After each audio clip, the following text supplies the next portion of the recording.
People want to be understood holistically. And great experience management really means that you know what the customer needs at every touch point in the journey. So what's really important here is, what are you learning? What improvements are you making? How quickly are you making them? And having a bias towards action versus an obsession with measuring a score makes all the difference in the world. Welcome to Leading in an Experience Economy, hosted by Aarthi Murali. In this show, M&T's Chief Customer Experience Officer talks with leaders inside and outside the bank who are obsessed with employees, customers, communities, and creating experiences they love. On today's show, Aarthi is joined by Zig Serafin from Qualtrics. I am super thrilled and very grateful for the gift of time from the CEO of Qualtrics, Zig Serafin. Zig, thank you so much for joining us today. Thank you, Aarthi. So why don't we start off with a little bit of an introduction, Zig, so we can get to know you a little better before we get into the meat of our topic. Well, thank you, Aarthi, for having me. And quite honestly, it's an honor to be here with you. A little bit about my own background. I joined Qualtrics about 5 years ago, and this is a company that's been in the making for 20 years. It's an amazing company, and we'll learn more about that here. But I came from Microsoft. I spent 17 years at Microsoft as the corporate vice president there, and I helped to build the full stack of technology that today is known as Microsoft Teams. Worked on a variety of other areas. I came into this company because I love the combination of working with teams, people, products, the innovation that's there. But I also saw an opportunity to be able to use technology in order to be able to help every organization in the world get closer to their customers, their employees, understand their markets better. We call that experience management. And that's the technology and, frankly, the foundation behind some of the leading best practices that are being built on top of our technology. So, our mission as a company is to eliminate bad experiences, full stop. But we'll talk more about that. But that's a little bit about myself. That's great. And I think this is a perfect time for us to be having this conversation here. There's some very cool collaboration happening between M&T and Qualtrics in bringing the voice of the customer in. And more importantly, we'll talk a little bit more with Zig today about what does that mean to the ROI and the returns, and why is that important to any organization, not just banks. So maybe we tee off first, Zig, around, let's start broad and go in narrow. So what do you see from your seat and your vantage point when we look across the landscape, global, local, North America? We've all been through incredible amount of change as employees of organizations. We've also seen customer behavior rapidly change and companies having to quickly sense and respond. How do you see the landscape unfolding? Yeah, look, first off, I'll start off with the reality of what we're seeing across many industries around the world. I mean, we have over 13,500 global companies that work with Qualtrics today. And every organization around the globe, and I know that M&T Bank sees the same thing, you're going through a transformation. And it's not just becoming more digital in what you do, but there's an experience transformation that's happening. I mean, the reality of it is, if you think about your customer, it's easier than ever for people to be able to switch the company or the product that they're interacting with. It's easier to switch jobs. And so the experiences that an organization delivers have become the single most important driver of your customer growth and your employee growth. And as a company, what we do is we help to be able to build and enable companies to become closer to their customers by how you collect, how you understand the feedback that you're getting from people, then how you use that to be able to predict what customers and employees need, and then act on that in order to be able to close experience gap. And that's really important context here because we're going to build on this. And so when I look out across many different industries, we're seeing experience transformations underway. Some of them are completely rewiring the way that industries work. Some are creating new categories. They're creating new ways of how you might actually end up doing business with people. And there's one consistency, which is every type of company is raising the experience bar that they have for themselves. If you look at just the transportation world for a moment, and frankly, this is an example of a company that is not just functioning in transportation, they're functioning in restaurants, they're functioning in food. So I'll use the example of Uber. Every time that they launch a new service for riders, like Uber Pool as an example, that they're meticulous in designing the experience, and they use Qualtrics, in designing the experience for how riders would want to actually enroll in that experience. In this case, it's Uber Pool. How much they should charge for it. What features will matter in that experience? How do they improve every time that someone uses the experience? And then they're meticulous about collecting the ongoing feedback once they have it on. And so when the pandemic broke last year, they used the same play that they used to launch Uber Eats. And so this idea of how do you design the right experience for where your market might want to go next, or perhaps a new market that you might want to be in. And then once you put it into place, how do you constantly listen and improve?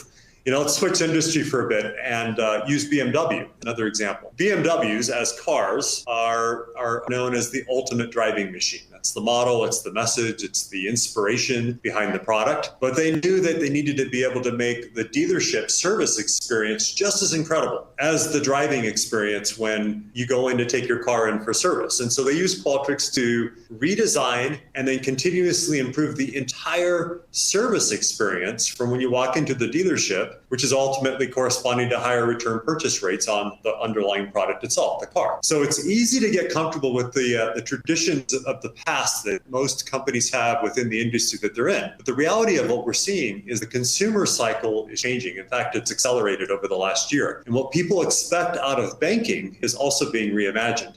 If you think about the product and services of old, some of the legacy products that people have had, they may not survive given the changing landscape and who your customers are. And so companies are using experience management to be able to understand customer feedback in real time in the moments that matter the most when people are looking to do business with you. They're expressing what they want, sometimes directly, sometimes indirectly, and what they need. And then what we do is we help them to be able to take action on that data. We help an organization take action on the data to deliver the products and the experiences that will be needed by your customer. And again, let's keep in mind, every customer is different. And so people have different needs given where they are in their life and what they're trying to accomplish, what they're trying to explore. And so this idea of making that happen in a much more personal, more connected manner is really what we've been doing and what we're seeing. Wow, that was so informative for me. I hope everyone else took away a lot of connection points. If I were to flip the question a little bit, what would happen if we didn't do that? If we didn't design the products and services that our customers were looking for,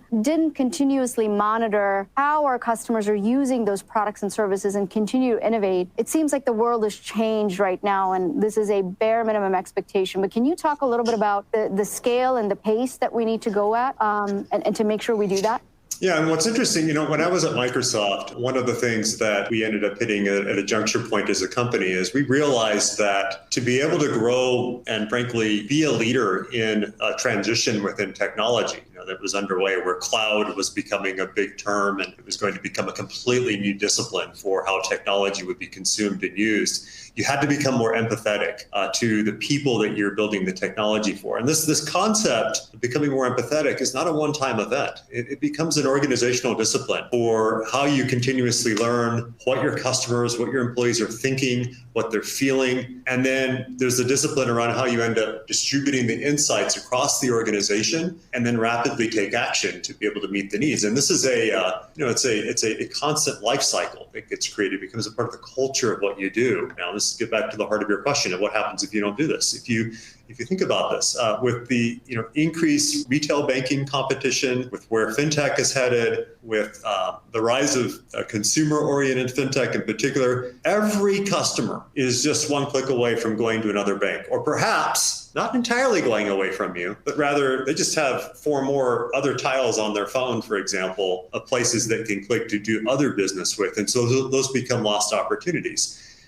So, when you think about it, when a banking customer has a poor experience in any channel, right, whether it's a digital channel, whether they walked into a specific location, what we found in our data is that more than 40% of them will decrease or they're just going to stop using that channel. Right. And this is data and research that we have through an arm of our company called the XM Institute. If you go to xminstitute.com, you can learn more about these types of things. And so if they're not happy with the service, some of the moments there may matter more than they do to other people. And so some of these people, they might be your most important customers. They're gone and they'll engage with someone else. Or someone might end up interacting or creating something that's brand new that you're just not on top of. And so you're going to get less engagement and that person becomes times more engaged with another brand or another provider that's there. So if you think about the reality these days, you've got different ways in how customers are interacting. And great experience management really means that you know what the customer needs at every touch point in the journey. And we can talk more about that. But the reality of it is that people want to be understood holistically nowadays, right? And if you're not understanding people holistically across the different touch points and then acting in a timely manner, you're going to lose monetization opportunities. So with that, Zig, I want to pull a little bit more on that thread that you talked about. And how should we be thinking about this balance of, we want to be digitally forward and locally focused. We want to be modern, but we got to make sure that we keep that personal connection and touch with customers. And how would you think about those two concepts? Yeah, I mean, number one, it's what you do to more deeply understand your customers and where they are in their journey with you. And you use that as a strategic advantage to understand the ways in which you want to be able to interact with people. And knowing that it's not a one-size-fits-all approach, and also knowing that you have a lot of opportunity as the generations of your customers shift and change to engage the net new customer that can be coming to you. And so great experience management helps you to know what the customer needs at every touch point in the journey, but you also have to keep in mind that every customer is a little different, and so their journeys are different as well. There's a lot of asks that we have sometimes, which is, well, how do you use customer experience to an advantage? How do you monetize it even? And there's a recent study that we did where we found a huge loyalty bump for banks when they delivered a better customer experience. And so when we compared with banking customers that had poor experience, those that had an excellent experience had about 4 times more likely to trust the bank and to buy more from that bank. And they are more than 6 times as likely to recommend the banks to friends and relatives. But a lot of this comes down to understanding the moments that matter based upon different customers and where they are in their life cycle. And the other interesting thing about that is that not only do you get those types of benefits of attracting new customers and retaining the ones that you already have, when you double click on this, having a great digital experience is actually going to reduce branch and contact center costs. Sometimes the branch experience is a place where things are getting fixed that just didn't happen really well in the digital experience. Or why does a contact center exist? Sometimes it exists to correct problems, to fix problems, and you're apologizing for them because there's things happening in other channels. So great digital experience, for example, can be an advantage to also save costs in other centers that are actually making up for errors that are taking place in other locations. A better contact center experience can actually end up increasing cross-selling and upsell opportunities. And a better branch experience, for example, can end up driving higher return visits and opportunities to be able to advise the customer, not just to complete the transaction, right? All of these things end up working together in a way that is synergistic. I'd like to maybe switch gears a little bit, Zig, and talk a little bit about change in experience management and leadership and the role of leaders. And as we think about bringing that voice of the customer in to define your products and services, to identify those moments that matter and make sure we're delivering on those, tying it to the ROI. So there's a lot going on there to unpack when you think about existing processes and then how we change and modify them. So can you maybe kick us off in this piece with your thoughts around culture, change management, and how we start to frame that? What some of our companies are doing across different industries, those that are breakthrough leaders in experience that ultimately ends up commanding not only deeper loyalty, but they earn a premium on the products and services that they end up charging, and customers are happy to enroll with them as a result because of the experience difference that they get. I find a couple of commonalities there. Number one is leaders have a persuasiveness internally around this notion of understanding why, call it the why things are happening with customers, and then being able to bring that story to life internally around the decisions that are being made. So that could be everything from the way that employees are being coached to making product decisions that ultimately are affecting or shaping the way that customers might end up enrolling with you. So leaders have the ability to take the time to make sure that everyone understands the why things are happening. They use it through the lens of the customer stories, which is the information that's behind the data. This is not just about chasing more data. It's about understanding the stories and the context. And I think great experienced leadership is about the persuasiveness based on the stories of what's happening in the lives of your own customer and bringing that to life.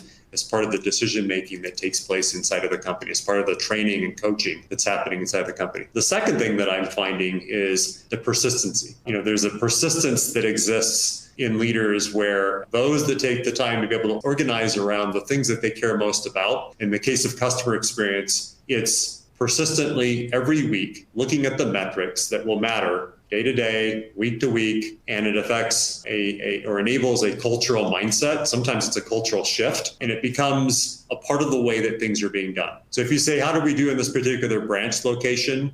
How did we do in this part of our online experience in the last week? The experiential data becomes a part of the data that you're looking at along with all of the other data. I was in a board meeting with a very well-known experience-led airline about a year ago. And I got to sit in this board review meeting, and it was beautiful because they were talking about experiential metrics alongside of their operational metrics. And it became a part of the cultural norms of the company. And the CEO was asking questions about, why are these things happening? Well, they had the experience data, they had the stories right behind the operational data they were looking at. So this idea of becoming experience-led on a persistent basis, and how leaders end up making that a part of the way that they operate and the way that they make their decisions. And then, of course, using persuasion as a context of understanding the customer stories. I think the two elements that go hand in hand with the culture that you've always had. And I think you have an opportunity to be able to take that to the next level.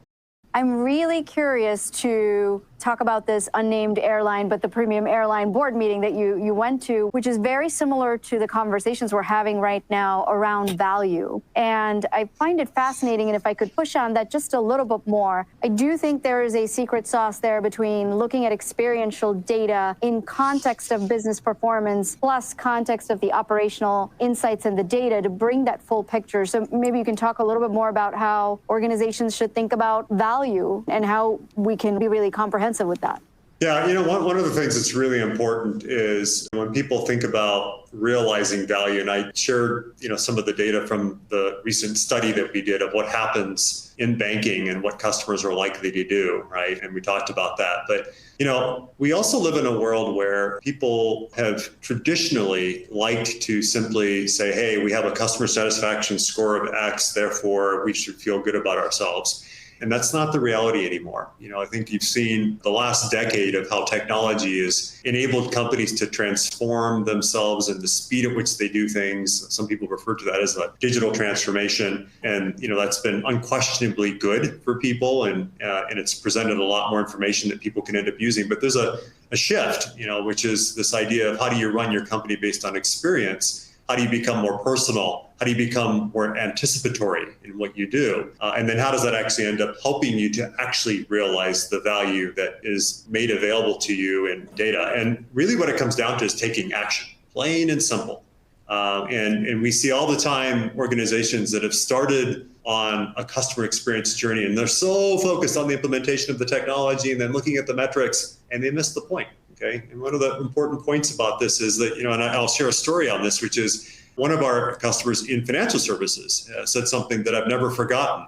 His business had a net promoter score, which is a good thing. It tells you what the loyalty might be behind your customers. But one of the things that they said was like, look, all we were doing is they were looking at a dashboard. They were looking at some scores. But the reality is that we successfully measured our decline in a particular area of their business. So even though they had a certain score, they weren't taking action on the things that would actually fundamentally end up addressing their ability to realize the value that was behind the data. And so what's really important here is, what are you learning? What improvements are you making? How quickly are you making them? And having a bias towards action versus an obsession with measuring a score makes all the difference in the world. And so, part of what we've done with our own technology and the way that we've partnered with companies around the world is we're moving from measurement to action. Do you have the communication tools inside the company? Do you have the right cultural norms and rhythms in order to best accommodate the decision-making that you need to allow you to be able to achieve those breakthroughs with the moments that matter, with the customers that you want to attract, the customers that you want to be able to build deeper loyalty with? And so this is an enterprise-wide scale problem, right? And this idea of saying, look, we want to run our company on empathy. We want to run our company based upon experience being a differentiator for us because we're connected closely to the behavior of our customers, to the behavior of our employees, and it becomes a part of the way that we action things, makes a significant difference and a differentiation. I know you have Nick on your team who used to work at BMW. And one of the things I was very impressed with was how BMW North America implemented their customer experience program.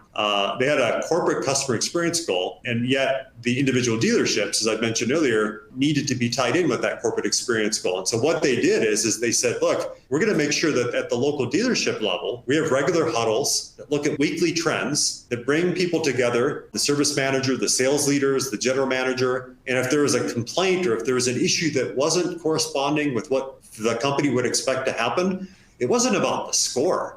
It was about the speed in which they got it right, the speed at which they ended up making the intervention take place, the speed in which they actually innovated or maybe did something different to improve the experience for the next set of customers that were coming in. And so this is an example of what happens when you start taking highly visible actions and start to shape habits on ways in which you end up realizing the value, right? And that's the big difference here.